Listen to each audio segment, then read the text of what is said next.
বাংলাদেশে খুব সহসা কি নির্বাচন হবে? নির্বাচনের পরিবেশ এই সরকার তৈরি করবে? এই সরকার কি আদৌ নির্বাচন দিতে চায় নাকি নির্বাচন দীর্ঘায়িত করতে চায়? এই প্রশ্নগুলো ঘুরপাক খাচ্ছে প্রতিনিয়ত এবং প্রতিনিয়ত আলোচনা হচ্ছে এই বিষয়টা নিয়ে। আবার এই বিষয়টা এবারে ঈদ অকেশনে একটা টেলিভিশন সাক্ষাৎকারে আবারও উস্কে দিলেন প্রধান উপদেষ্টার প্রেস সচিব শফিকুল আলম। তিনি উস্কে দিয়ে ব্যাপারটাকে আবারও বিতর্কিত পর্যায়ে বোধহয় নিয়ে গেলেন। কি বলতে চাইলেন শফিকুল আলম? নির্বাচন প্রসঙ্গে বাংলাদেশের নির্বাচন কবে হবে, আদৌ হবে কিনা, সেই প্রশ্ন থেকেই যায়। দর্শক, সেই আলোচনায় মূল ভিডিওতে বলছিলাম, বাংলাদেশে সহসা আমরা নির্বাচনের দেখা কি পেতে যাচ্ছি? নির্বাচনের দেখা মনে হচ্ছে না পেতে যাচ্ছি, কারণ চারিদিক থেকে আলোচনা চলছে।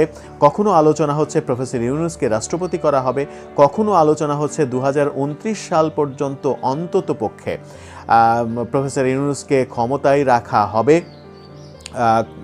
এবং সেটা নিয়ে নানা রকমের জরিপ, পাল্টা জরিপ চলছে। আমাদের চ্যানেল থেকেও একটা জরিপ ছেড়েছি আমরা, এখন পর্যন্ত সেই জরিপ নিয়ে আলাদা ভিডিও করব। কিন্তু এখন আপাতত যেটা জানিয়ে রাখা যায় সেটা হচ্ছে যে এখন পর্যন্ত জরিপে যে কয়েক হাজার মানুষ অংশগ্রহণ করেছেন তাতে 82 থেকে 85 ভাগ মানুষই চান না প্রধান উপদেষ্টা প্রফেসর ইউনূসের ক্ষমতা দীর্ঘায়িত হোক। সেটা নিয়ে আমরা পরে আবার আলোচনা করব। কিন্তু শফিকুল আলম কি বলতে চাইলেন? একটা টেলিভিশন সাক্ষাৎকার দিলেন তিনি ঈদ উপলক্ষে। সেখানে তিনি আবারও ডিসেম্বরকে জুন পর্যন্ত নিয়ে গেলেন।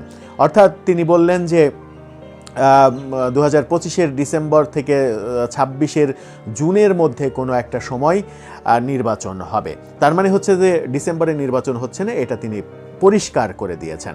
সেই কোনো এক সময় বলতে তিনি বলেছেন ফেব্রুয়ারিতে হতে পারে, মার্চে হতে পারে, কোনো একটা সময় হতে পারে, ঈদের আগে হতে পারে, এরকমটা বলার চেষ্টা করেছেন। আগামী বছরে যদি আমি ঈদ হিসাব করি তাহলে আগামী বছরে আবারও এই ঈদ, রোজা, মার্চ এপ্রিল এই সময়টাতেই অনুষ্ঠিত হবে। তো এই সময়টাতে অনুষ্ঠিত হলে আপনাকে নির্বাচন করতে হলে সর্বোচ্চ ফেব্রুয়ারিতেই নির্বাচন করতে হবে, কারণ আপনি বর্ষা বাদলের সময় নির্বাচন করতে পারবেন না। জুনে নির্বাচন নিয়ে গেলে সেই নির্বাচন সম্ভব হবে না, জুনে যেহেতু বর্ষাকাল শুরু হবে। সেই রকম ব্যাপার যখন রয়েছে তখনই সামনে আসছে যে আলোচনাটা, সেটা হচ্ছে যে এই সরকার আদৌ নির্বাচন দিতে চায় কিনা। শফিকুল আলম এটাও বলেছেন যে নির্বাচন কমিশন নাকি ডিসেম্বরে নির্বাচন করার জন্য প্রস্তুত হয়ে আছে। নির্বাচন কমিশন কিভাবে প্রস্তুত হয়ে থাকলো সেটাও একটা বড় বিষয়। এখন পর্যন্ত ভোটার তালিকা হালনাগাদ করা হয়নি। নির্বাচন সংস্কার কমিটি তাদের প্রতিবেদন পেশ করার পরে সেই সংস্কার প্রতিবেদন নিয়ে এখন পর্যন্ত রাজনৈতিক দলগুলোর সঙ্গে আলাপ আলোচনা শেষ হয়নি। সংস্কার কবে হবে, নির্বাচন কমিশনের কি কি সংস্কার হবে, সেই সংস্কার হওয়ার পরে নির্বাচন কমিশন সেই অনুযায়ী কাজ শুরু করবে। তার মানে এটা একটা বড় ব্যাপার, বড় দীর্ঘ সময়ের ব্যাপার।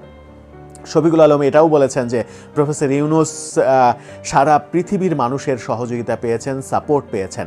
এখানেই আসলে শুভঙ্করের ফাঁকি আমার মনে হয়, যে প্রফেসর ইউনূস সারা পৃথিবীর মানুষের সাপোর্ট পেয়েছেন, সহযোগিতা পেয়েছেন।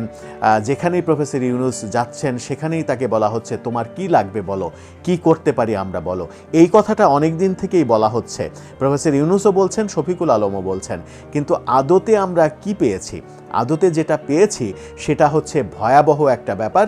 আমেরিকা আমাদের উপরে অতিরিক্ত শুল্ক আরোপ করেছে আমাদের যে সকল পণ্য তাদের দেশে আমদানি করা হয়। সেটা নিয়ে আলাদা আর একটা ভিডিও রয়েছে দর্শক, সেখানেই বুঝতে পারবেন যে আমাদের উপরে কি ধরনের দুর্যোগ নেমে এসেছে অলরেডি। সেখানে শফিকুল আলম বলছেন যে সব দেশের তিনি সাপোর্ট পেয়েছেন, সহযোগিতা পেয়েছেন। আদতে কিছুই যে পাননি সেটা তিনি উল্লেখ করতে হয়তো লজ্জাবোধ করেন, সেই কারণেই উল্লেখ করতে পারেন না। এই উল্লেখ অনুল্লেখের মধ্যে নিজেদের ঢাকঢোল পেটানোর মধ্যে নির্বাচন ব্যাপারটা এক ধরনের ধোঁয়াশার মধ্যে পড়ে যাচ্ছে। যে আলোচনাটা চতুর্দিক থেকে তৈরি করা হচ্ছে, বিশেষ করে তাদের দল, তাদের নতুন যে দল তৈরি হয়েছে নাগরিক পার্টি, সেই নাগরিক পার্টিকেও অনেকে বলছেন যে ডক্টর ইউনূসের 2007 সালে যে তৈরি করা নাগরিক শক্তি দলটি, সেই নাগরিক শক্তিরই আধুনিক রূপ হচ্ছে নাগরিক পার্টি।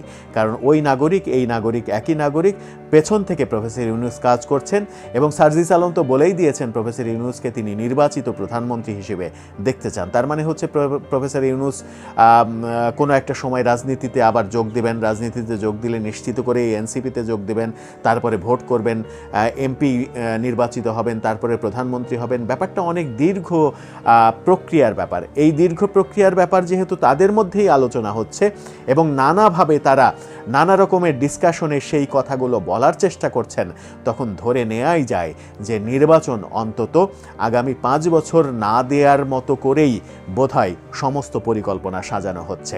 তাতে করে রাজনৈতিক দলগুলো কি চুপ থাকবে? রাজনৈতিক দলগুলো কি সেটা মেনে নেবে? বিশেষ করে বিএনপি সেটা মেনে নেবে? আদৌ মেনে নেবে না, কারণ বিএনপি মহাসচিব ঈদের আগেই স্পষ্ট করে বলে দিয়েছেন যে নির্বাচন নিয়ে কোনো ধরনের তালবাহানা যদি করা হয় তাহলে আমরা খুব দ্রুতই আন্দোলনে নামব। এবং সেই আন্দোলনের হুঁশিয়ারি বিএনপির বহু নেতাই দিয়েছেন। বিএনপির সুরে স্পষ্ট বোঝা যাচ্ছে যে সেই আন্দোলনটা ঈদের পরে, ছুটির পরে শুরু হবে ক্রমান্বয়ে। এবং এই আন্দোলনটা যখন শুরু হবে ক্রমান্বয়ে দেখা যাচ্ছে, ঠিক তখনই কিন্তু আমরা এটাও দেখতে পাচ্ছি সরকারকে সাপোর্ট করছে এনসিপি এবং জামাত ইসলাম। যে জামাত ইসলামের সঙ্গে একসময় বিএনপির সখ্যতা ছিল, দহরম মহরম সম্পর্ক ছিল, সেই জামাত এবং বিএনপি এখন মুখোমুখি হয়েছে, বিএনপি এবং এনসিপি এখন মুখোমুখি হয়েছে।